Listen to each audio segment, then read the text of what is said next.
आप सभी का स्वागत है हमारे चैनल में। तो इस वीडियो में हम क्लास 10th इंग्लिश का बुक फर्स्ट फ्लाइट में डस्ट ऑफ स्नो, जो आपका फर्स्ट पोएम है, उसका कुछ MCQ टाइप्स क्वेश्चन करने वाले हैं। और इस पोएम के राइटर हैं, पोइट हैं मतलब रॉबर्ट फ्रॉस्ट। ठीक है, और इस टोटल MCQ होने वाले हैं 10। ठीक है, यहाँ पे मैंने गलती से 20 लिख दिया है।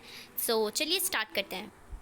सो ये रहा आपका पहला क्वेश्चन। इसमें आपसे पूछ रहा है that who is the poet of poem dust of snow. तो आपको डस्ट ऑफ स्नो का वैसे भी मैंने पोएट अभी दिखाई दिया है, तो आप बता सकते हैं इजीली दैट इसके पोएट का नाम है इस पोएम के रॉबर्ट फ्रॉस्ट। ठीक है, तो चलिए अब हम ना सेकेंड क्वेश्चन देख लेते हैं। सो ये रहा आपका second question, why does the poet call it dust of snow. Poet ने आपने अगर स्टोरी पढ़ा होगा तो ठीक है, अगर नहीं पढ़ा है तो मैं लिंक डिस्क्रिप्शन में दे दूँगी। मैंने इस स्टोरी को अच्छे से एकदम एक्सप्लेन किया है विद ड्राइंग, सो आप जाके देख सकते हैं वहाँ से। तो आपको यहाँ पे बताना है that what does the poet call it dust of snow, sorry why poet उसे डस्ट ऑफ स्नो क्यों कहते हैं, आपको ये बताना है। ठीक है, सो यहाँ पे ऑप्शंस आपको 4 दिख रहे होंगे that snow particles were too tiny, इसलिए उन्होंने डस्ट ऑफ स्नो कहा है। They came over him like dust, they felt like dust, they look like dust. तो इसका करेक्ट ऑप्शन जो है वो है option number A, snow particles were too tiny, इसीलिए डस्ट ऑफ स्नो। तो अब अपना थर्ड क्वेश्चन देख लेते हैं। सो ये रहा आपका थर्ड क्वेश्चन। इसमें पूछा जा रहा है that the poet says of a day I had rued, what is the meaning of rued. Okay, आपको ये बताना है इसका मीनिंग क्या है। सो इसके लिए मैं आपको थोड़ा टाइम दे देती हूँ, आप बता सकते हैं। यहाँ पे आपको ऑप्शंस दिख रहे होंगे 4। सो इसका करेक्ट ऑप्शन है क्वेश्चन नंबर 3 का जो करेक्ट ऑप्शन है वो है option number B, held in regret. ठीक है, अब हम अपना फोर्थ क्वेश्चन देख लेते हैं। सो ये रहा आपका फोर्थ क्वेश्चन। फोर्थ क्वेश्चन में आपसे ये पूछ रहा है व्हाट अपलिफ्ट हीज मूड, क्या उनका मूड को अच्छा कर दिया, आपको ये बताना है। और मैं आपको ये सब के पहले आपको एक चीज़ बता दूं दैट यहाँ पे 10 क्वेश्चंस हैं टोटली, तो इसका मतलब फुल मार्क्स भी 10 हैं। ठीक है, सो अगर आपका क्वेश्चन नंबर 1 सही है तो आपको 1 मार्क्स मिलते हैं, देन आपका अगर 2 सही है तो 2 मार्क्स मिलते हैं, वैसे होगा। ठीक है, सो अब आप बता सकते हैं कि क्वेश्चन नंबर 4 का क्या आंसर है।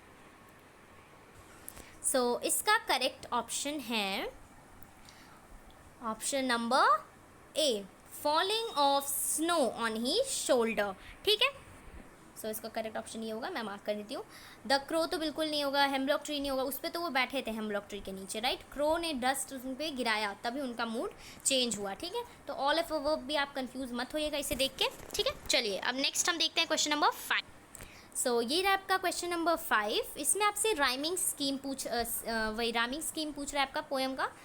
सो आपको इसमें बताना है कौन सा करेक्ट होगा, BA CDCD, ABCD, ABCD या ABCD।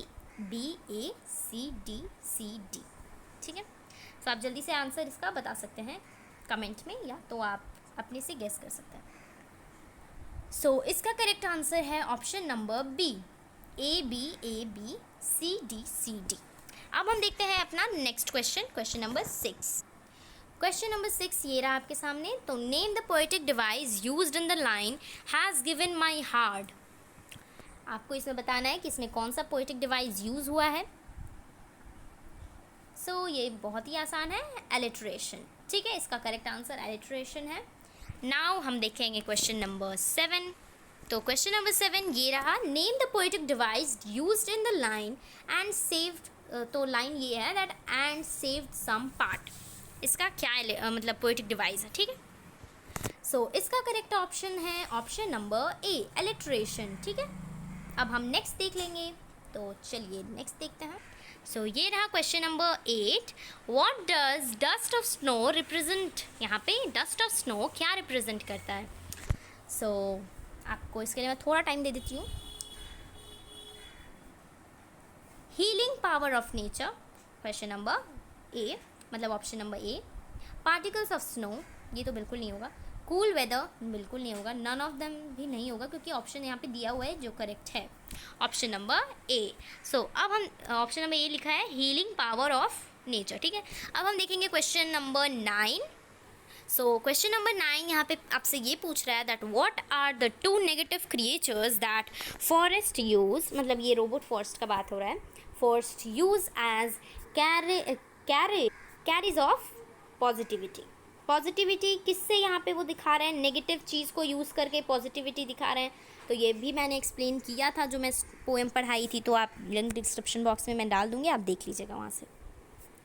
सो इसका करेक्ट आंसर है हेमब्लॉक ट्री एंड क्रो। ठीक है, स्नो तो नहीं होगा है क्योंकि स्नो एक नेगेटिव थिंग नहीं है, स्नो एक नेगेटिव थिंग नहीं है, यहाँ पे भी स्नो है इसलिए, तो यहाँ पे हेमब्लॉक ट्री है, क्रो है। ठीक है, तो ये करेक्ट आंसर होगा।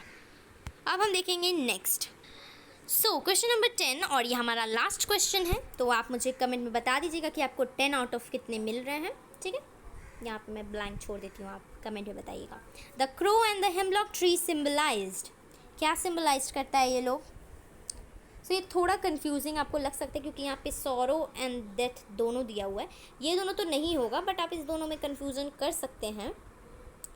सो यहाँ पे मैं बता दूँ आपको कि करेक्ट ऑप्शन जो होगा, एक मिनट, हाँ, जो करेक्ट ऑप्शन है वो है सॉरो। ठीक है, तो आप इसे, अगर आपके एग्ज़ाम में भी ऐसा पूछ रहा है तो आप इसे देख के कंफ्यूज मत होइएगा। ठीक है, so thank you for watching my video and please like and subscribe our channel and अपने मार्क्स मुझे कमेंट में बताना मत भूलिएगा। ठीक है।